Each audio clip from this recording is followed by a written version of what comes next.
my name's Katie, and today I'm going to show you how to make a simple scarf. It's a classic and classy gift that really anyone can make, and it's a good gift. If you're here, you're already on the right same page with me.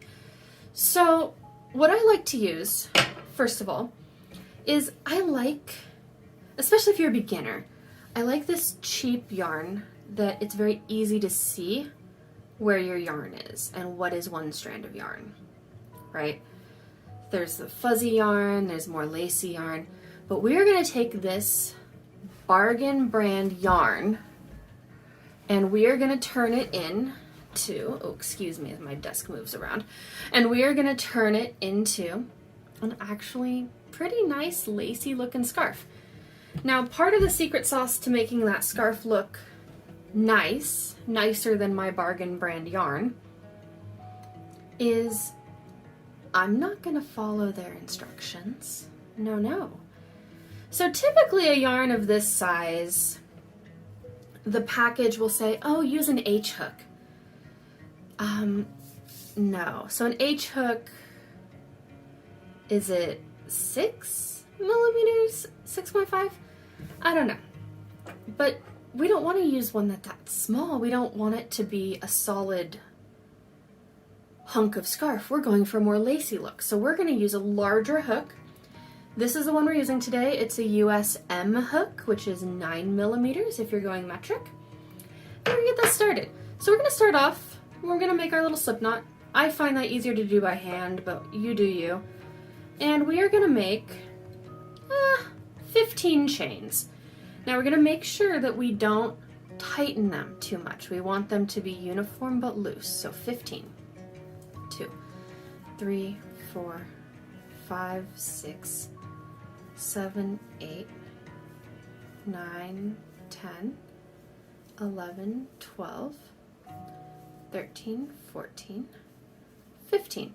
Now the scarf is going to be a little bit wider than the chains actually. But I'm going to create 17. So 16, 17, and here's why. Because we need to actually start the project, right? We can't just make a daisy chain into infinity. So what we're going to be doing is we are going to do a double crochet stitch to create this lacy scarf. And you can see there's holes that are easily visible. This is just, it's a good pattern for someone just learning, for someone maybe with poor eyesight, but it comes out being my favorite scarf. This is how to make my favorite scarf. So what we're gonna do is we're gonna skip 2 chains here, right? And we're gonna double crochet into the 3rd. So we will only have 15 stitches across. Now when we double crochet, we're going to we have 1 loop already. We're going to make another loop, so 2 double crochet into this hole here. We're going to grab another and pull it through. So now we have 3 on the hook. We're going to take another one. Now we have 4 on the hook.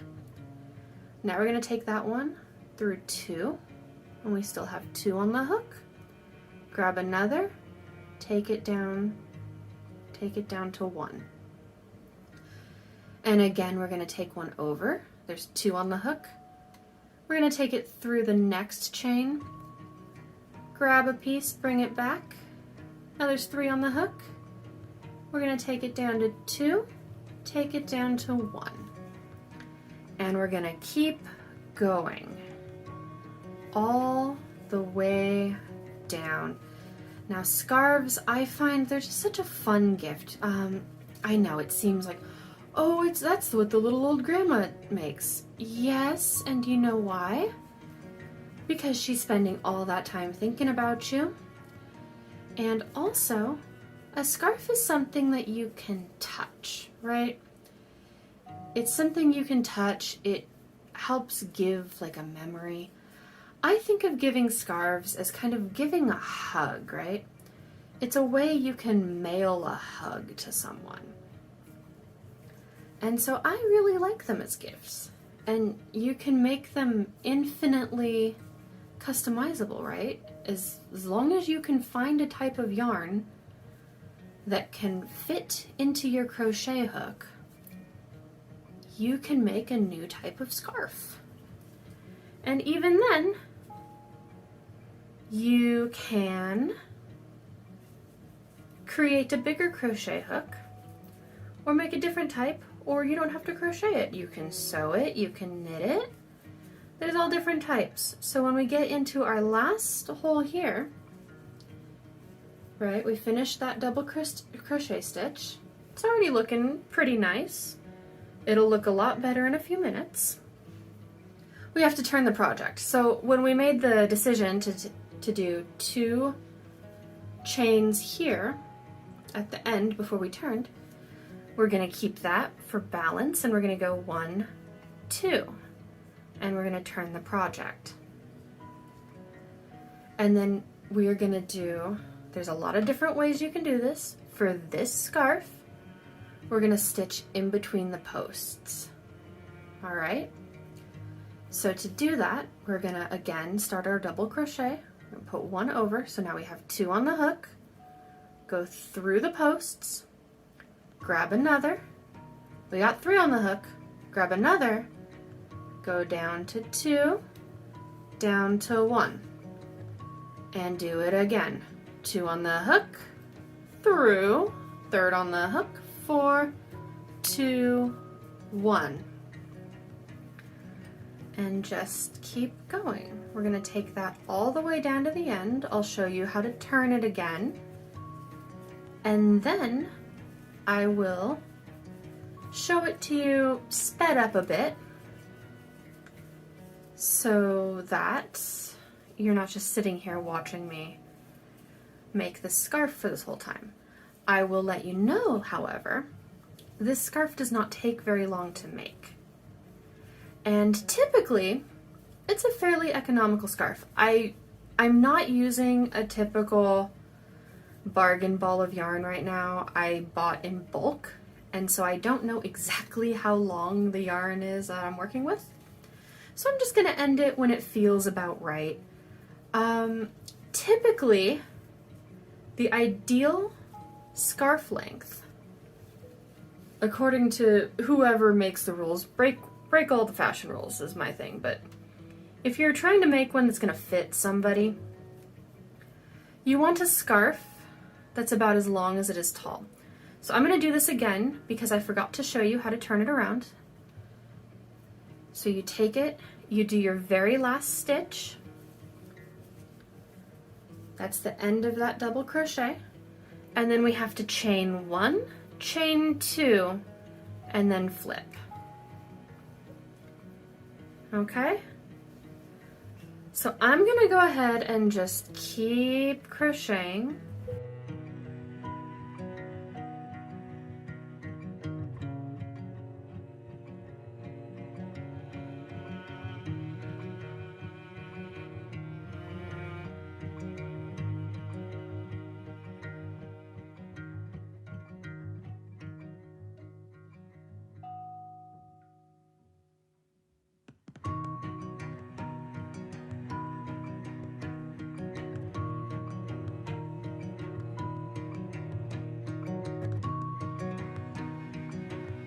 Let's just take a look at the swatch here. So we're already getting this kind of lacy open look, and it's just as warm as a full scarf. It uses a little bit less yarn, but my goodness, is it comfortable. It's one of my favorite stitches to do. And as we go, before we're all done, you know, we'll just go through and check all the little details and adjust the knots to where they want to be.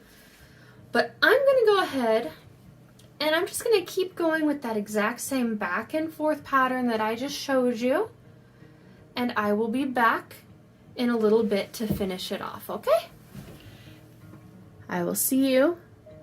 For you, it'll be about 10 seconds. For me, it's probably gonna be about 20 minutes. And I am back. Here is the scarf.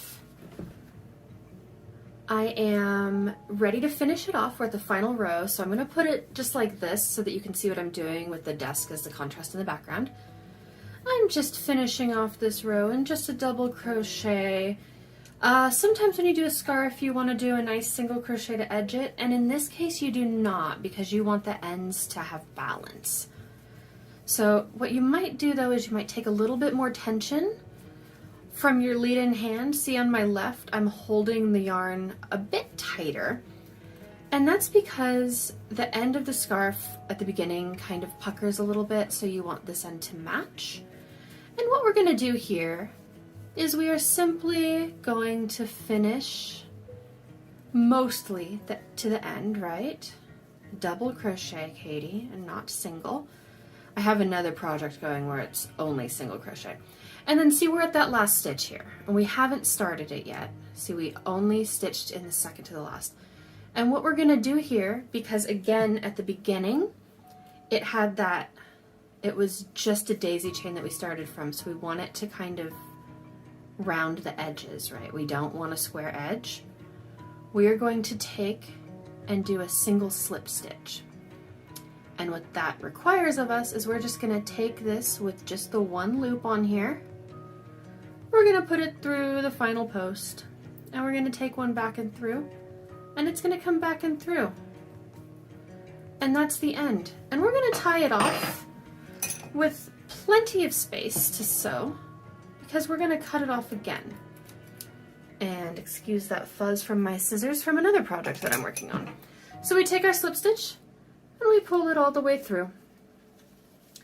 And then we have two ends here, and we have to tie them both off. And I have a way that I like to do that. And the way I like to do that involves a yarn needle. Here's my trusty, not so rusty yarn needle. I'm gonna move that out of the way. Gonna move that out of the way. And we're just gonna grab an end here. And here's an end, and here is the needle. And we're going to thread our needle as best we can, just like that. Brute force works with yarn needles, fun fact. And what we're gonna do is we're not gonna go back into the knot because that's gonna untie the knot, but we're gonna go next to the knot. We're gonna go up the end, and then we're gonna bring it more towards the middle, right? Because the edges of the scarf see the most contact and friction. So we're gonna bring it up, weave it up in here, all the way up, and I like to weave it up and then one to the side, and then up and then one to the side. And when I feel like the needle is fairly buried, I will actually take it and put it through a piece of yarn, not in between or next to, just through it. And we'll take this all the way in, and there you go. It's perfectly hidden. Granted, it's not quite done. We have to cut the edge. So what we're gonna do, I hope you can see this all right, is we're gonna take the string that's sewn all the way up through here, right? We're gonna pull it a little bit. See how that pulls the corner in? Just a little bit, not a whole lot. Just, we have it all the way out, and we're gonna just pull it in just a tiny bit. And then we're gonna carefully cut that edge. Because then, when we pull it back out, the end is completely hidden. And then we're just gonna repeat that for the other side. We're gonna take our wonderful, beautiful, trusty, not so rusty needle here. We are gonna thread it. We're gonna thread that needle, and we are gonna make sure that we are not undoing our knot. And what's interesting here is at the very beginning, you see there's only one string here, and that's how you can tell it's the beginning. So what we're gonna do is we're gonna make it look like there's two strings here. And then we're gonna go up the post, through the side, up the post, up that post, through the side. So we're going up and over, up and over, up and over with the needle, making sure that we're not just making one thick line. Because if you make one plain line, it's very easy to find it. It's also very easy to accidentally pull it out. And then what we're going to do at the very end is we go through that last piece of thread. It gives a little bit more friction there. I'm going to pull it all the way through, needle off, add a little pressure, not a whole lot, so we're going to stretch it all the way out and see it. You can't see where it's thicker. And then you're just going to pull it in a little and give it a nice little snip. And then we're going to pull it back out. And can you find the end? Because I can't. So then here you have it. It's a full, long, beautiful scarf. And I'm really interested to see what kind of scarves you were able to make with these instructions. Post your pictures in the comments. Ask me any questions. I'm happy to answer them. And happy crafting!